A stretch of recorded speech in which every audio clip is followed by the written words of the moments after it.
What would you do if your own flesh and blood screamed for you to disappear, as if your presence was a shameful stain on their perfect life? It's what many would call unthinkable, but it's exactly what happened in an elegant restaurant during a wedding reception, where everyone witnessed the cruelest rejection. A mother who sacrificed 4 years of her life behind bars, carrying the weight of a crime she didn't commit, only to be publicly humiliated by her own son on what should have been a day of celebration. But what nobody expected was that the bride's father held a secret capable of turning that story upside down in a matter of seconds. Prepare yourself to know the story of Barbara Gardner, a woman who discovered that sometimes a mother's unconditional love can be the greatest blessing or the most painful curse. Before we begin this emotional story, leave a comment letting us know which city you're watching from.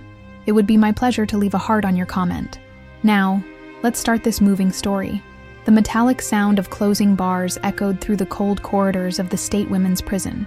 Barbara Gardner, 52, held her breath as reality crashed down on her. 4 years. 4 long years would be the price she'd pay for a crime she didn't commit. "Mrs. Gardner, this way," said the guard in a monotonous tone that indicated years of repeating that same ritual.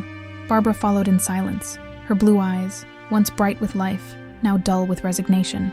Her hands, which for decades had prepared home-cooked meals for her only son, Mark, now trembled slightly as she carried the small package of allowed belongings.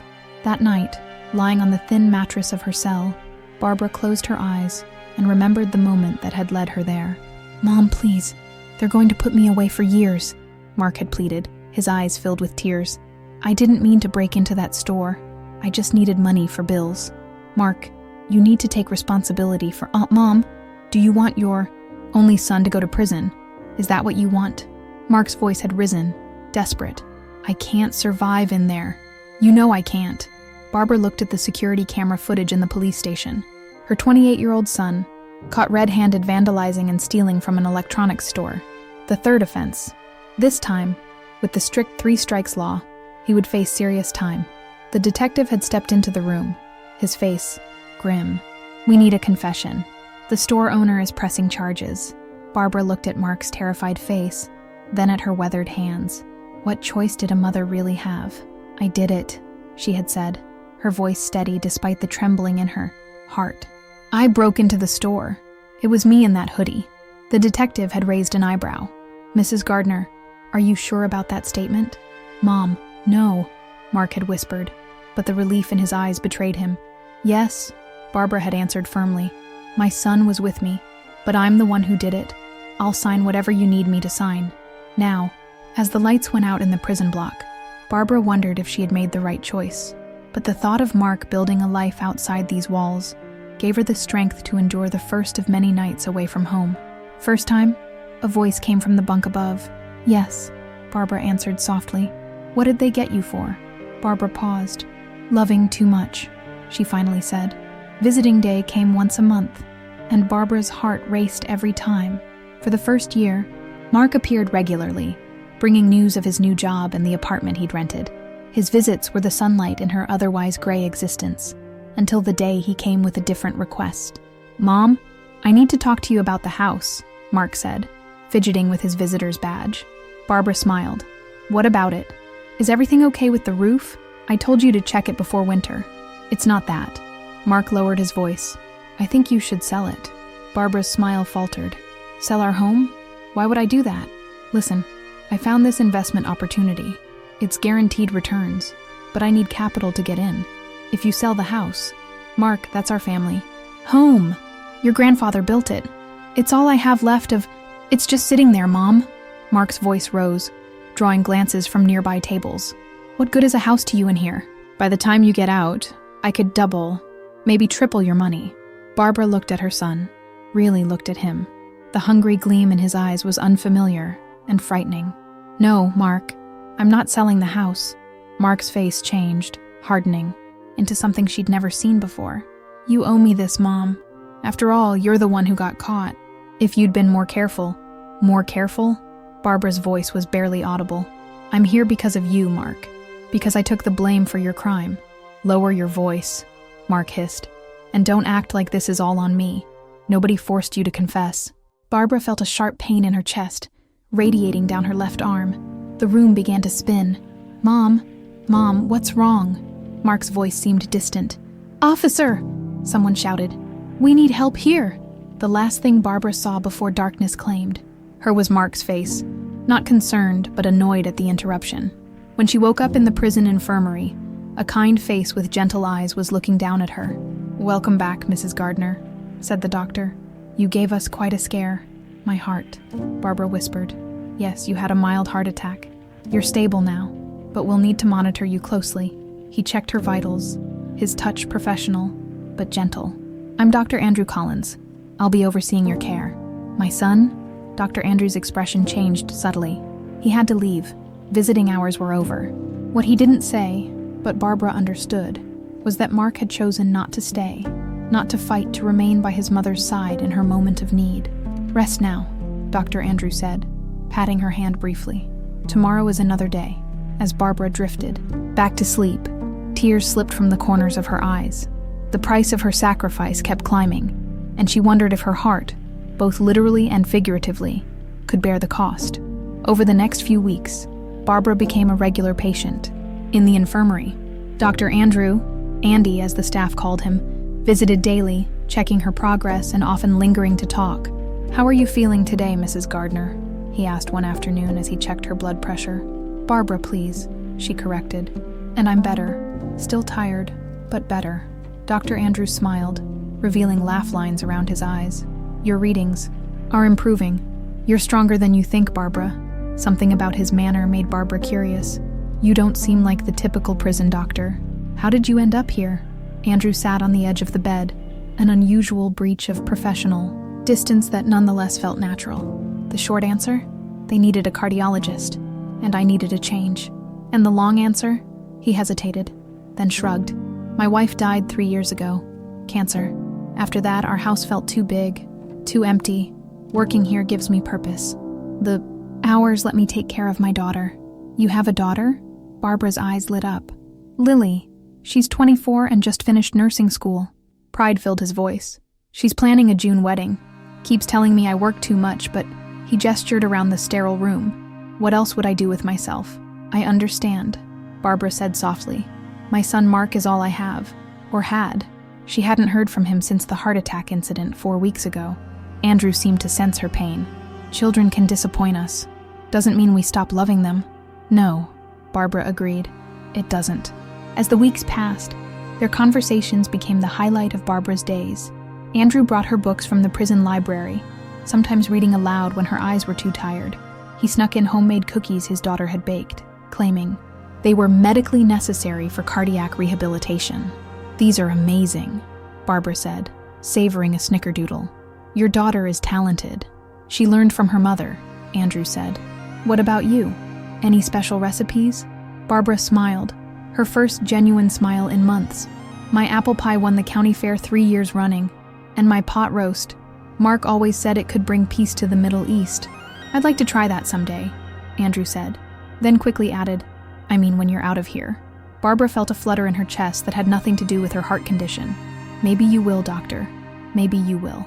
On the day Barbara was cleared to return to the general population, Andrew walked her to the infirmary doors. "Take care of yourself, Barbara. No stress, remember?" "I'll try," she promised. "Thank you, Andy, for everything."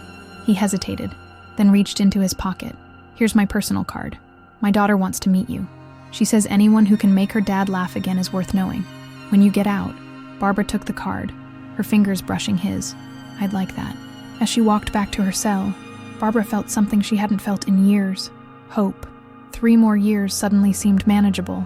She had someone, to look forward to on the outside. The day of Barbara's release dawned bright and clear. She stood at the prison gates, holding a small box containing 4 years of memories. Letters from Dr. Andrew and his daughter Lily, who had visited several times. A few books, and the clothes she had worn when she arrived. Freedom felt strange, too open, too loud, too fast. Barbara took a deep breath and looked around. No one was waiting for her. She had written to Mark 3 weeks ago, telling him when she would be released. No response. Even now, she had hoped he might surprise her. "Barbara?" The familiar voice made her turn. Dr. Andrew stood there, leaning against a blue sedan, a tentative smile on his face. "Andy?" Tears blurred her vision. "What are you doing here? I thought you might need a ride." He stepped forward, taking the box from her hands. "Unless someone else is coming?" Barbara glanced back at the empty road, then shook her head. No one's coming." The drive to her house was quiet, filled with unspoken emotions. When they pulled into the driveway, Barbara gasped. The yard was overgrown, the porch sagging, windows dirty. "It's been empty a while," she murmured. "Mark was supposed to check on it." Andrew squeezed her hand. "Nothing a little work can't fix. I'm pretty handy with tools." Inside wasn't much better. Dust covered everything. A stack of unopened mail sat on the floor beneath the mail slot. Barbara picked through it mechanically. Bills, advertisements, and then an ivory envelope that made her pause. She opened it with shaking hands. "What is it?" Andrew asked, setting her box on the kitchen counter. "A wedding invitation," Barbara whispered. "Mark is getting married. Next Saturday." "That's wonderful news," Andrew said cautiously. Barbara looked up, her eyes swimming with tears. "It's postmarked 2 months ago. The RSVP date was last month." She turned the envelope over. No personal note. Nothing. Andrew's expression darkened. "I'm sorry, Barbara." She sank into a kitchen chair, the invitation clutched in her hand. 4 years. I gave him 4 years of my life, and he couldn't even make sure I knew about his wedding. A bitter laugh escaped her. He probably hoped the invitation would arrive after the ceremony. "What will you do?" Barbara stared at the elegant calligraphy. "Mark Gardner and Ellen Thornton request the pleasure of your company." She straightened her shoulders. "I'm going to that wedding." "Barbara, are you sure that's wise? If he didn't truly want you there, he's my son, Andy. My only child. I missed 4 years of his life because I chose to protect him." Her voice grew stronger. "I'm not missing his wedding day." Andrew nodded slowly. "Okay, but you're not going. Alone. I'll drive you. You don't have to." "I know I don't." His eyes held hers. "I want to." The week passed in a flurry of preparation. Andrew helped Barbara clean the house, and together they picked out a modest but elegant navy dress for the wedding. Barbara spent 2 days cooking, preparing Mark's favorite dishes to bring as her gift. "He loves my homemade lasagna," she explained as she carefully packed containers. "And these apple tarts were his favorite since he was a boy." Andrew watched her, concern in his eyes. "Barbara, have you tried calling him? To let him know you're coming?" She stilled, her hands hovering over the food containers. "I'm afraid," she admitted. "Afraid he'll tell me not to come." "And if he does?" Barbara looked up, determination hardening her expression. "Then I'll hear it from him directly, not from an overlooked invitation." The night before the wedding, Barbara sat on her porch swing, watching the stars. Andrew had gone home to prepare for tomorrow, promising to pick her up at noon. She thought about Mark, about the little boy who used to climb into her lap with skinned knees and broken toys, trusting that Mom could fix anything. Somewhere along the way, that trust had twisted into something ugly, an expectation that she would sacrifice everything for him, without any gratitude or reciprocation. "What did I do wrong?" she whispered to the night sky. No answer came, only the gentle creaking of the swing and the distant sound of crickets. Barbara closed her eyes, steeling herself for whatever tomorrow would bring. The Oak Ridge Country Club was exactly as pretentious as its name suggested. Luxury cars lined the circular driveway, and uniformed valets rushed to assist arriving guests. Barbara clutched her foil-covered dishes as Andrew parked his modest sedan among the BMWs and Mercedes. "Second thoughts?" he asked gently. Barbara swallowed hard. "A few hundred, but I'm still going in." The ceremony had already concluded, and the reception was in full swing when they entered the grand ballroom. Crystal chandeliers sparkled overhead, while round tables draped in white linen surrounded a polished dance floor. A string quartet played softly from a corner stage. "I didn't know Mark had such expensive taste," Barbara murmured. "Or such wealthy friends," Andrew added, scanning the crowd of designer-clad guests. Barbara spotted Mark immediately. He stood near the head table, laughing with a group of young men. He looked good, healthier, more polished than she remembered. Beside him stood a slender young woman in a stunning white gown, her hand resting possessively on his arm. "There he is," Barbara whispered. "With Ellen." Andrew squeezed her shoulder. "Do you want me to come with you?" She shook her head. "No, this is something I need to do alone." Heart pounding, Barbara made her way across the room, still carrying her homemade offerings.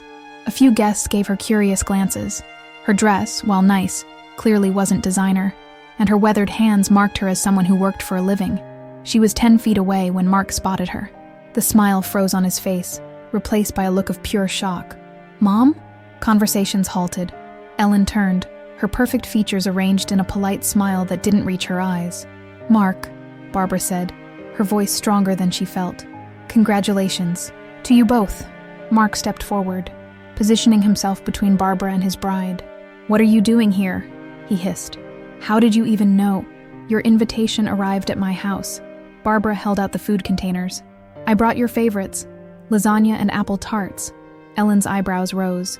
"You brought homemade food? To our catered reception? I didn't know what else." Barbara began. "Mom."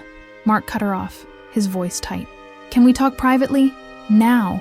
He grabbed her elbow, steering her toward a side exit. Barbara clutched her containers, feeling foolish. Now, what had she been thinking? In the hallway, Mark rounded on her. "Are you trying to embarrass me? Today of all days?" "Embarrass you?" "Mark, I'm your mother. I just wanted to be part of your special day. If I'd wanted you here, don't you think I would have made sure you got the invitation in time?" His voice was cruel, cutting. "Do you have any idea who Ellen's family is? Her father is a prominent physician. These people are respectable." The implication hung in the air between them. "Unlike you, I'm respectable," Barbara said quietly. "I made a mistake."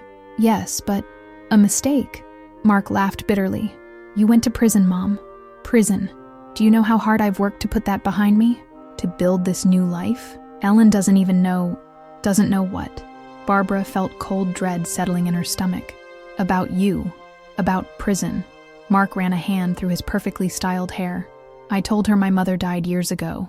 The containers nearly slipped from Barbara's numb fingers. "You told your wife I was dead?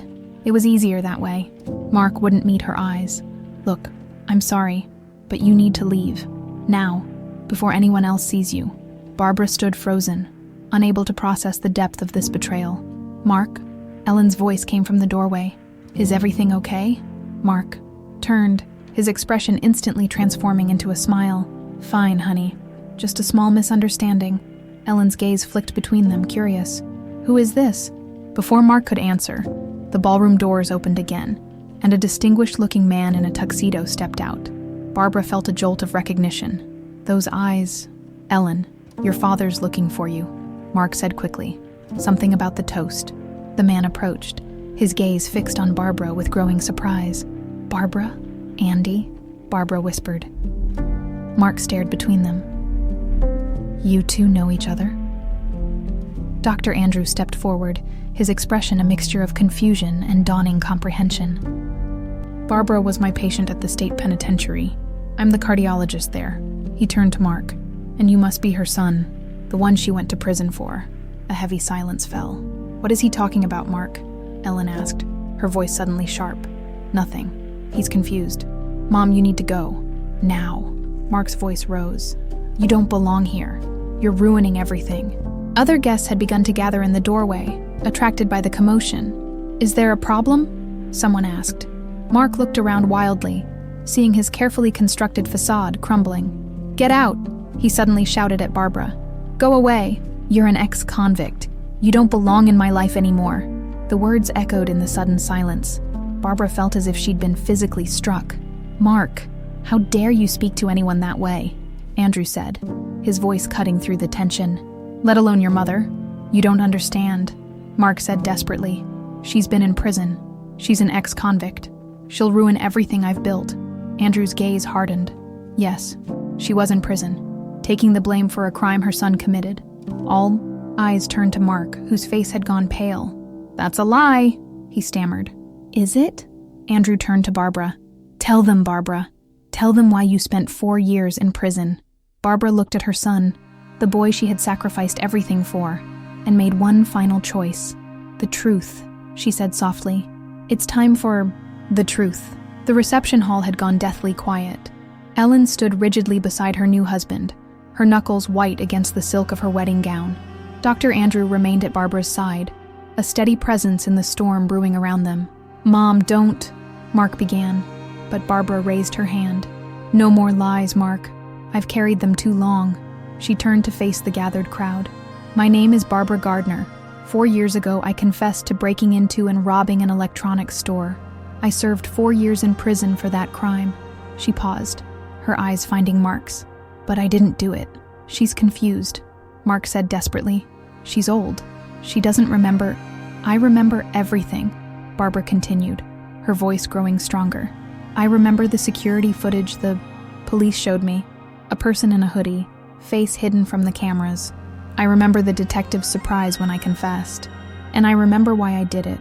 Ellen stepped away from Mark, her eyes wide. "Why did you confess to something you didn't do?" Barbara looked at her new daughter-in-law with compassion. "Because the person in that hoodie was my son.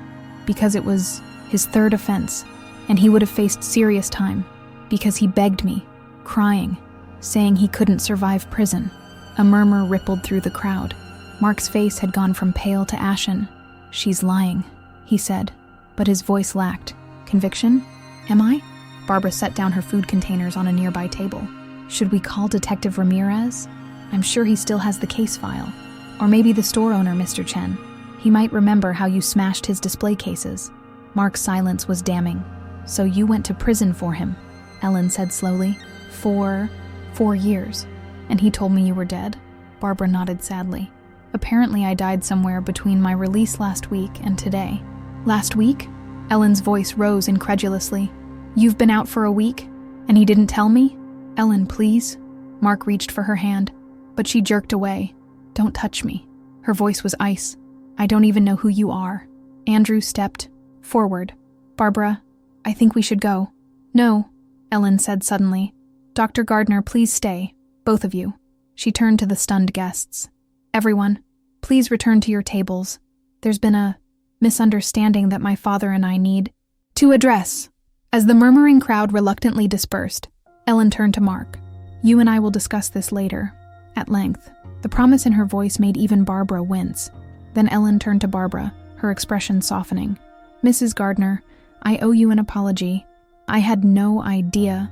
"You don't owe me anything," Barbara said gently. "You didn't know." "No, but I should have questioned why Mark never spoke of you except to say you had passed away." Her eyes hardened as she glanced at her new husband. "I don't appreciate being lied to, especially about something so important." Andrew cleared his throat. "Ellen, perhaps we should give everyone a moment to collect themselves. This is still your wedding day." Ellen nodded stiffly. "Yes, Daddy." She turned to Mark. 5 minutes. Then you're giving a toast and pretending everything is fine. We'll deal with everything else later." With a final sympathetic glance at Barbara, she walked away. Left alone in the hallway, the three of them stood in awkward silence. "You had no right," Mark finally said, his voice low and dangerous. "You've ruined everything." "No, son," Barbara replied sadly. "You did that all on your own. I'm not your son anymore," Mark hissed. "You made your choice 4 years ago. You chose prison over me." Barbara felt as though she'd been slapped. "I chose prison for you, so you could have a life. And now you've destroyed that life," Mark said bitterly. "Are you happy now?" Andrew stepped between them. "That's enough. Mark, your mother sacrificed everything for you. Her freedom, her health, her reputation. And instead of gratitude, you repay her with cruelty and lies. Stay out of this," Mark snapped. "This has nothing to do with you." "Actually, it does," Andrew replied evenly. "You see, I was the doctor who saved your mother's life when she had a heart attack in prison. The heart attack she suffered when you demanded she sell her house to fund your investment opportunity. The heart attack you didn't even stay to see her recover from." Mark faltered, surprise flickering across his face. "Yes, she told me everything," Andrew continued. "How you abandoned her after she refused to sell the family home. How you never visited again. How you never wrote, never called. 4 years, Mark. 4 years she sat in that cell protecting you, and you couldn't spare a single day to visit her." Mark's jaw worked, but no words came out. "I need to get back to my wedding," he finally muttered, turning away. "Mark," Barbara called after him. He paused but didn't turn around. "I still love you. That never changed." His shoulders stiffened, but he walked away without another word. Andrew wrapped an arm around Barbara's trembling form.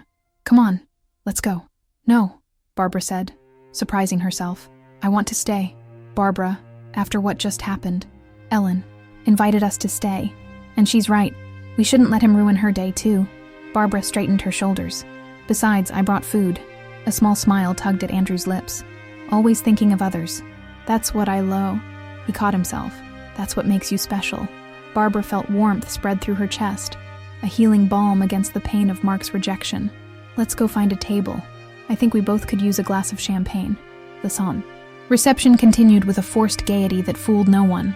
Barbara and Andrew sat at a corner table, largely ignored by the other guests, but occasionally receiving curious glances. Ellen had made a point of stopping by their table, introducing herself properly and apologizing again for the scene. Mark will come around, she had said, though her tone suggested she wasn't entirely convinced. He's just shocked. It's your wedding day, Barbara had replied. Don't worry about us. Go enjoy it. As the night wore on, the band played slower songs, and couples filled the dance floor. Barbara watched Mark and Ellen's first dance, her heart aching at what should have been a beautiful moment, now tainted by the afternoon's revelations. Would you like to dance? Andrew asked suddenly, extending his hand. Barbara hesitated. I haven't danced in years. Neither have I. His eyes crinkled at the corners. We can be terrible together. She laughed and took his hand, allowing him to lead her to the edge of the dance floor. He held her gently, respectfully, as they swayed to the music. I'm sorry today didn't turn out as you hoped, he murmured. I don't know what I expected, Barbara admitted. A tearful reunion? A Hollywood ending? I should have known better. You hoped, Andrew said simply. There's nothing wrong with hope. The song ended, and they made their way back to their table. The evening was winding down, guests starting to drift away. Ready to go? Andrew asked. Barbara nodded, suddenly exhausted. Yes, I think we've caused enough drama for one wedding. They were gathering her still untouched food containers when Ellen approached again, this time alone. Mrs. Gardner, Dr. Collins, she said formally. Thank you for staying. Thank you for allowing us to, Barbara replied. And please call me Barbara. Ellen nodded, a strange expression crossing her face. Barbara, I'd like to stop by tomorrow, if that's okay. There are things I want to ask you. About Mark, of course. Barbara smiled gently. Anytime. Ellen glanced over her shoulder to where Mark stood with his groomsmen. I love him, she said softly, but I don't think I know him. At all. Love is a journey of discovery, Andrew said unexpectedly. Sometimes what you find surprises you. Sometimes it disappoints you. The question is whether what remains is enough. Ellen studied him thoughtfully. You're wise, Daddy. She kissed his cheek. I'll see you both tomorrow. As they drove away from the country club, Barbara leaned back against the headrest, emotionally drained. Would you like to come in for coffee? She asked when they reached her house. Or something stronger? I think I need something stronger. Andrew chuckled. Coffee is fine. But yes, I'll come in. Inside, Barbara moved around her kitchen with practiced ease, setting a kettle to boil and pulling out mugs. The familiar ritual soothed her frayed nerves. You have a beautiful home, Andrew observed, looking around the modest but comfortable living room. I can see why you didn't want to sell it. It's nothing fancy, Barbara replied, but it's mine. My father built most of it himself. That makes it priceless. The kettle whistled, and Barbara prepared their coffee. They settled on the couch, a comfortable silence between them. Do you think Ellen will leave him? Barbara finally asked. Andrew considered. I don't know. She's hurt and angry right now, but she's also stubborn. And she did say she loves him. He doesn't deserve her, Barbara said softly. Perhaps not, Andrew agreed. But love isn't about deserving. It's about choosing, every day, to give what isn't earned. Barbara looked at him over the rim of her mug. Is that what you did? With your wife? Marianne was easy to love, he said, his eyes distant with memory.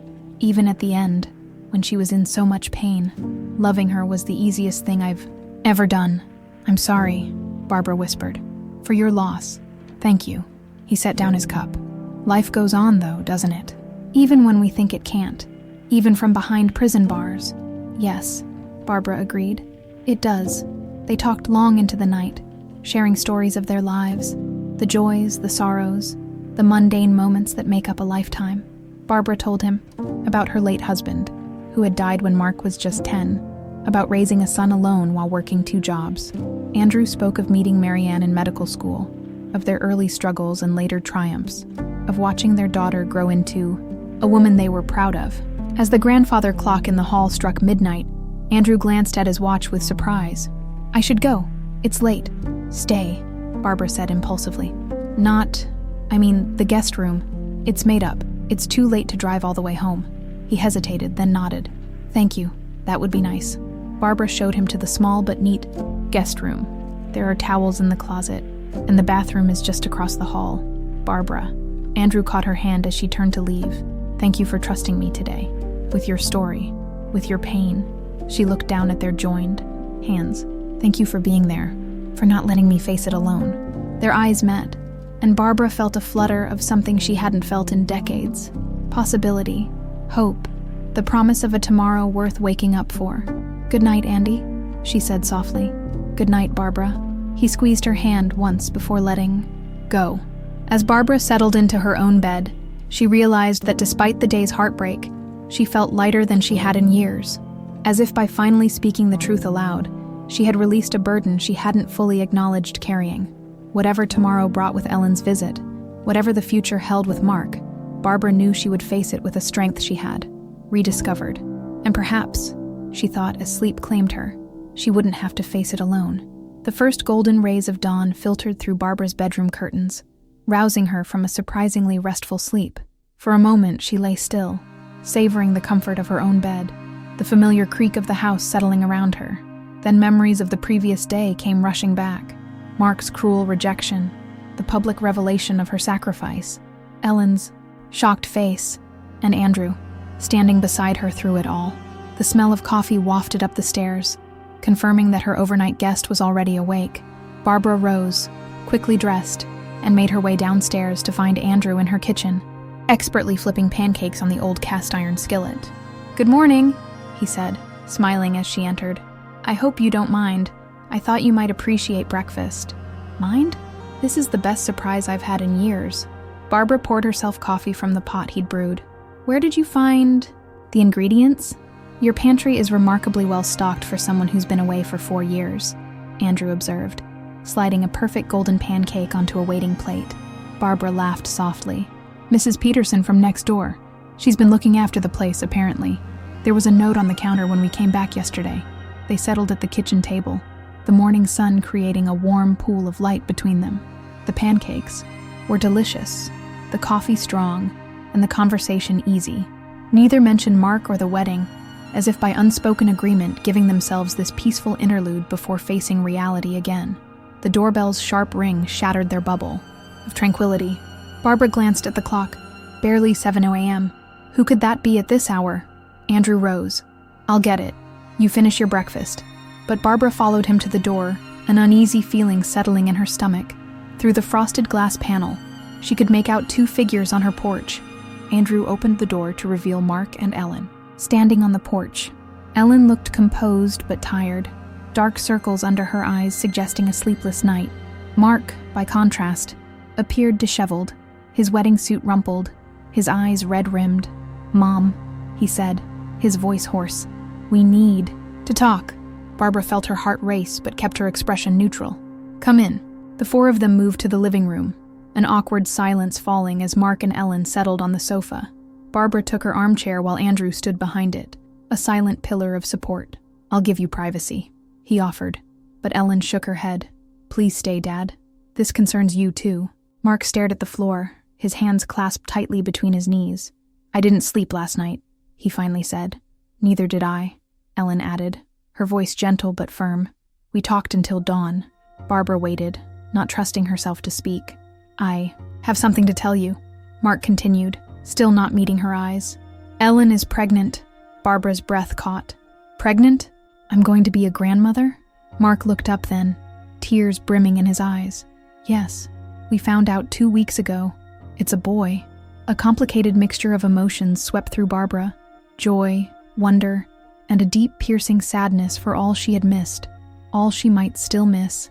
"That's wonderful news," she managed. "Is it?" Mark's voice cracked. "What kind of father will I be? What example have I set?" He looked at Ellen, who squeezed his hand encouragingly. "Last night, after everything, I couldn't sleep. All I could think about was my son someday treating me the way I treated you."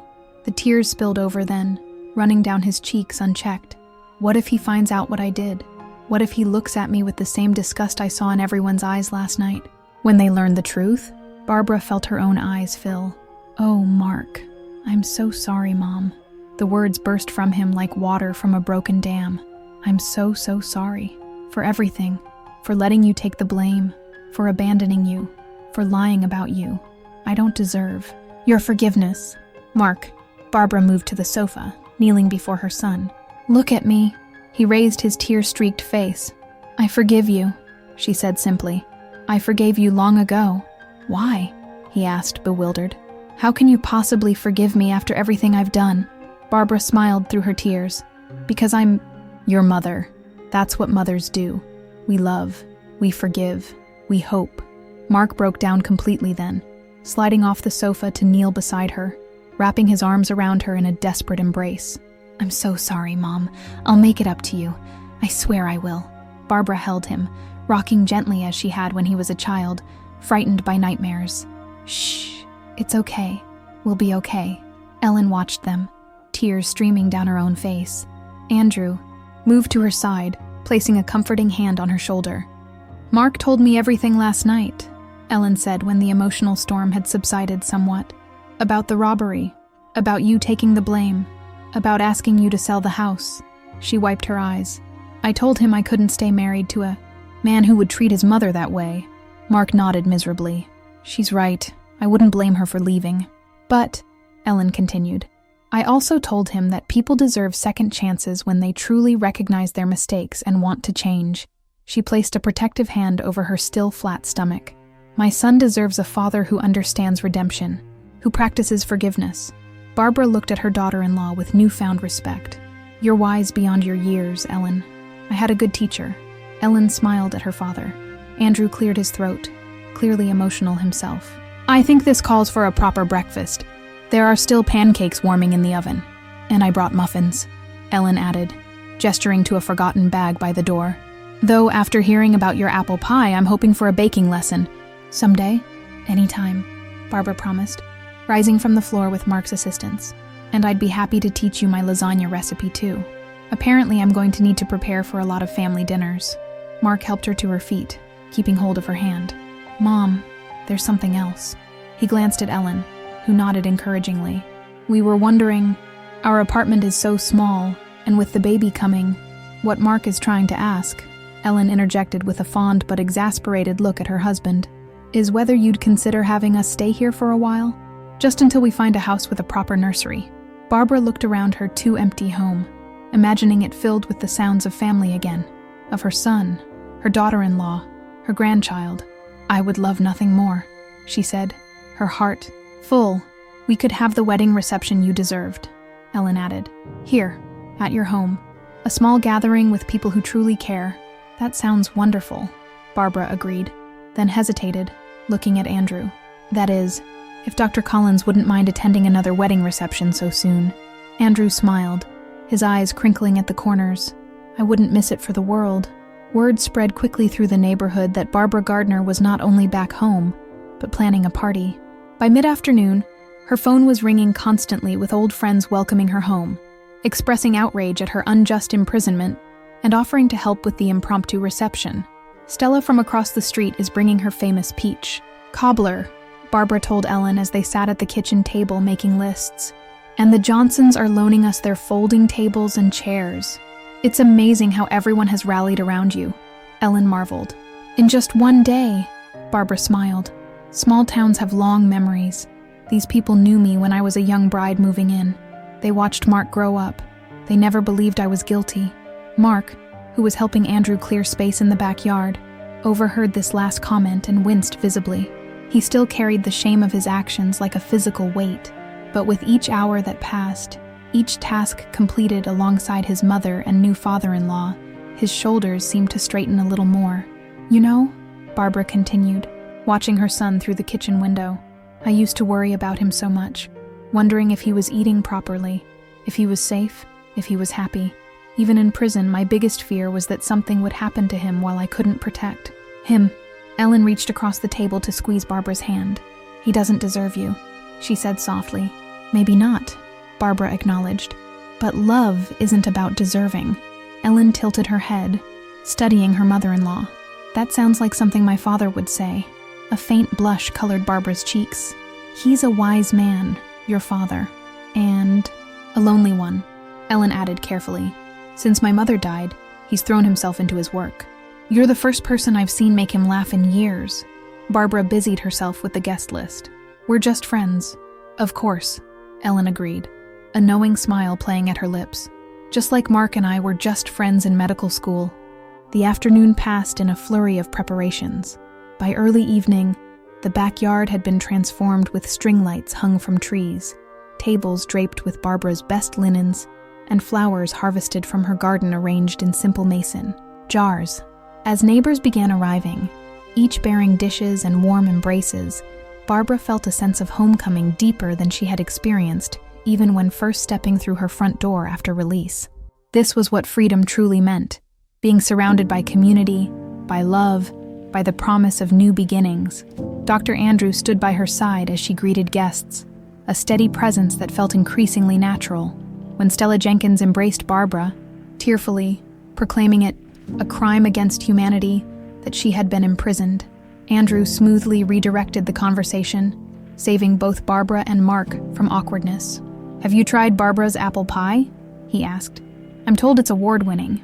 3 years running at the county fair, Stella confirmed, though my peach cobbler gave it a run for its money that last year.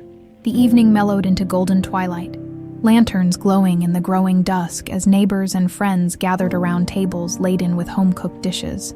Children played on the lawn, while older folks shared stories of Barbara's kindness over the years, how she had delivered meals during illnesses, babysat in emergencies, organized fundraisers for families in need. I always said there wasn't a mean bone in that woman's body, declared old Mr. Reynolds, thumping his cane for emphasis. Anyone with eyes could see she was covering for someone, his roomy gaze fixed pointedly on Mark, who flushed, but didn't. Look away. You're right, sir, Mark said, standing and addressing the gathered crowd. My mother did cover for me.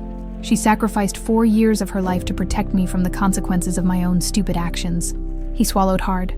I can never repay that debt, but I can acknowledge it, and I can spend the rest of my life trying to be worthy of such love. A murmur of approval rippled through the gathering. Ellen slipped her hand into Mark's, her face glowing with pride. To Barbara, called someone, raising a glass. The best of us. To Barbara, echoed the crowd. Barbara felt tears stinging her eyes as she stood to acknowledge the toast. Thank you all for this wonderful welcome home, for remembering me, for believing in me. She looked around at the familiar faces lit by golden lantern light. During those 4 years, I often dreamed of this garden, these streets, these homes, but mostly, I dreamed of you, my friends, my community. You kept me going on the darkest days. Her gaze found Andrew, standing slightly apart from the crowd, watching her with undisguised admiration. And I've discovered that sometimes, even the hardest journeys can lead to unexpected blessings. As the party continued around them, Barbara made her way to Andrew's side. Thank you, she said simply. For what? For being there yesterday, for staying, for believing me. He smiled, his eyes crinkling at the corners in that way that made her heart flutter. I'm a doctor. We're trained to recognize truth when we hear it. Is that so? She teased. That. And I knew from the moment I met you that you were someone special. Andrew hesitated, then reached for her hand. Barbara, I know it's only been a few days since you've been free, and you have so much to adjust to with Mark and Ellen and the baby coming. Yes? She prompted when he paused. I was wondering if, when things settle down a bit, you might consider having dinner with me sometime. Just the two of us. His expression was endearingly nervous. A proper date. Barbara felt a smile bloom across her face, as warm and bright as the lanterns illuminating her garden. I would like that very much, Andy. From across the yard, Ellen caught her father's eye and raised her glass in a private toast, her smile knowing and approving. As twilight deepened into night, the gathering showed no signs of dispersing. More chairs were brought out, more stories shared, more laughter ringing through the garden that had been silent for too long. Barbara moved among her guests, refilling plates and glasses, her heart so full it felt like it might overflow. 4 years of isolation, of loneliness, of regret seemed to be washing away in this flood of community and acceptance. And as she caught sight of Mark helping an elderly neighbor to a more comfortable chair, of Ellen placing a protective hand over her stomach as she laughed with the young mothers from down the street, of Andrew watching her with those kind eyes that seemed to see her, really see her. Barbara knew with absolute certainty that some journeys, no matter how painful, were worth the destination. 6 months later, Barbara stood in her kitchen, putting the finishing touches on her famous apple pie. Through the window, she could see the garden transformed yet again, this time with a white gazebo festooned with flowers, rows of chairs arranged in a semicircle, and a simple arch where, in just a few hours, she and Andrew would exchange vows. "Need any help in here?" Ellen appeared in the doorway, her baby bump now pronounced beneath her flowing maternity dress. "Just moral support," Barbara smiled, crimping the edges of the pie crust with practiced fingers. "Are the men behaving themselves?" Ellen laughed. "Dad is as calm as ever. Mark is nervous enough for both of them. You'd think he was the one getting married. He takes his best man duties very seriously," Barbara said fondly. The past 6 months had been a whirlwind of changes. Mark and Ellen had moved into the guest room temporarily, but were closing on a house just 3 streets over next week. Mark had begun volunteering at the local youth center, working with troubled teens, finding redemption in helping others avoid his mistakes. And most surprisingly to Barbara, he had started seeing a therapist to address the deep-seated issues that had led to his criminal behavior and subsequent treatment of his mother. "He wants to be a better man," Ellen had explained. "For me, for the baby, but mostly for himself." As for Barbara and Andrew, their courtship had progressed with a speed that might have seemed reckless to outsiders, but felt perfectly natural to them. After decades of loneliness, they recognized in each other a kindred spirit, a chance at happiness neither had expected to find again. "Why wait?" Andrew had asked when proposing just 3 months after their first official date. "We've both learned the hard way that life is too short and too precious to waste." The doorbell rang, interrupting Barbara's reflections. "That'll be Stella with the flowers," she said, sliding the pie into the oven. "Would you mind getting it? I need to check on my dress one more time." Ellen nodded, already moving toward the front door. "Go! Be a bride." Barbara hurried upstairs to her bedroom, where her wedding dress, a simple but elegant blue tea-length dress that matched her eyes perfectly, hung on the closet door. Not traditional white, perhaps, but at 63, Barbara felt entitled to set her own traditions. She sat at her dressing table, studying her reflection. Prison had aged her, leaving lines around her eyes and mouth that hadn't been there before, adding strands of silver to her once brown hair. Yet somehow, she looked more alive now than she had in years, her eyes bright, her cheeks flushed with happiness. A knock at the door preceded Mark's entrance. He carried a small gift box, his expression uncharacteristically solemn. "Mom, do you have a minute? For you? Always." She patted the edge of the bed and he sat beside her. "I wanted to give you this before the ceremony." He handed her the box. "It's not much, but..." Barbara opened it to find a delicate silver charm bracelet. A single charm hung from it, a tiny silver house. "It's beautiful," she breathed. "I'm adding a new charm each year," Mark explained, his voice husky with emotion. "For all the birthdays, Christmases, and Mother's Days I missed. For all the times I should have been there and wasn't." He touched the house charm gently. "This one is for the home you refused to sell. The home you kept safe for me even when I didn't deserve it." Tears welled in Barbara's eyes. "Oh, Mark, I know I can never make up for those 4 years," he continued, "or for how I treated you after. But I want you to know I'm trying to be the son you deserve, the man you raised me to be." Barbara clasped the bracelet around her wrist, then cupped her son's face in her hands. "You already are," she said softly. "The moment you started trying, you became exactly the son I always knew you could be." Mark embraced her fiercely. "I love you, Mom. And Andrew, he's a good man. He'll be good to you." "I know," Barbara smiled. "And he'll be a wonderful grandfather to your son. I'm going to teach him about consequences," Mark said seriously. "About owning his mistakes. About what real love looks like." "You'll be a wonderful father," Barbara assured him. "Now help me up. I have a wedding to get ready for."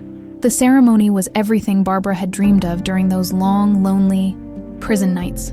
Simple, heartfelt, surrounded by those who truly cared. As she walked down the aisle on Mark's arm, past smiling neighbors and friends, toward Andrew waiting beneath the flower-laden arch, Barbara felt a sense of completion, of coming full circle. Andrew's eyes shone with unshed tears as he took her hands in his. "You look beautiful," he whispered. "Dearly beloved," began the minister, "we are gathered here today not just to witness the union of Barbara and Andrew, but to celebrate the extraordinary journey that brought them together." As they exchanged vows, Barbara was acutely aware of the faces watching them. Ellen, one hand resting protectively over her unborn child. Mark, standing tall and proud as best man. Stella from across the street, dabbing at her eyes. Dr. Andrew's daughter Lily, beaming at her father's happiness. And so many others who had welcomed Barbara home, who had embraced her return to the community with open arms and open hearts. "By the power vested in me," the minister concluded, "I now pronounce you husband and wife. You may kiss the bride." Andrew's kiss was gentle, reverent, a promise of the life they would build together. Applause erupted around them, joyful and celebratory. At the reception afterward, held once again in Barbara's backyard, Mark stood to offer a toast. "To my mother and my new stepfather," he began, his voice strong and clear. "Mom, you taught me what love really means, not just in words, but in actions. You showed me that love sometimes means sacrifice, sometimes forgiveness, and always, always, second chances." He turned to Andrew. "And Dad, if I may call you that, thank you for seeing in my mother what I was too blind to see for too long.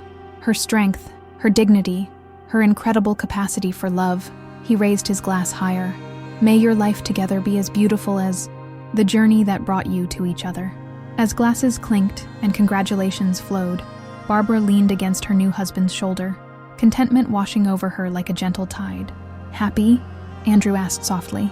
Barbara looked around at the gathering, at Mark and Ellen slow dancing near the gazebo, at neighbors sharing stories and laughter over slices of her apple pie, at the simple gold band now adorning her finger, matching the one on Andrew's hand. "More than I ever thought possible," she answered truthfully. As the celebration continued around them, Barbara reflected on the strange, painful, beautiful path that had led to this moment. 4 years behind bars, a heart broken by rejection, a public humiliation, all of it had somehow brought her here, to this perfect day, to this second chance at happiness. "What are you thinking about?" Andrew asked, noticing her thoughtful expression. Barbara smiled up at him, her eyes clear and peaceful. "About how sometimes the darkest roads lead to the brightest destinations. About how truth, no matter how painful, eventually sets us free. And about how love," Andrew added, kissing her forehead. "Gently, real love always finds its way home." As evening fell and lanterns once again illuminated the garden, Barbara Gardner Collins stood in the center of her new family, her son and daughter-in-law, her soon-to-be-born grandson, her husband, and knew with absolute certainty that some journeys, no matter how difficult, are worth every step. If this story touched your heart, don't keep it to yourself. Hit that like button right now to help more people discover this powerful message, and share this video with someone who needs to remember that appearances can be deceiving. Subscribe to our channel if you haven't already, and turn on notifications, so you never miss our daily stories of extraordinary human connections. What would you do if a stranger desperately tried to warn you about something? Would you listen or walk away? Share your thoughts in the comments below. And if you enjoyed this video, be sure to check out our next daily story, which is appearing on your screen right now. Street boy yells, "Don't eat that," saving a billionaire from a truth he'd never have believed. It's another incredible tale of unexpected heroes and life-changing moments that you won't want to miss. Just click on the video you see on screen now. Remember, we bring you a new extraordinary story every single day, so make sure you're subscribed and have notifications turned on. Until tomorrow.